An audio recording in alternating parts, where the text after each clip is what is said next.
नमो हिरण्यवाहवे सेनान्ये दिशाञ्च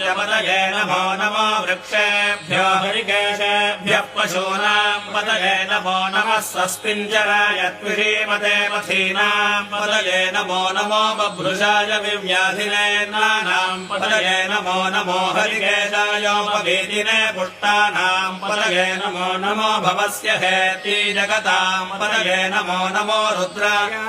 विने क्षेत्राणाम् पतये नमो नमः सूताय हन्त्याय वनानाम् पतये नमो नमो रोहिताय स्थपतये वृक्षाणाम् पतये नमो नमो मन्त्रिणे वाणिजाय कक्षाणाम् पतये नमो नमो भुवन्तये वारिवस्कृताय औषधीनाम् पतये नमो नम उच्चैर्घोषाय क्रन्दयते वद्धीनाम् पतये नमो नमः कृत्स्नवीताय धावते सत्त्वनाम् पतये नमः नमः सखमाणाय निव्याधिन आव्याधिनीनाम् पतये नमो नमः प्रभुभाय निषङ्गिने स्तेनानाम् पतये नमो नमो निषङ्गिन इडुधिमते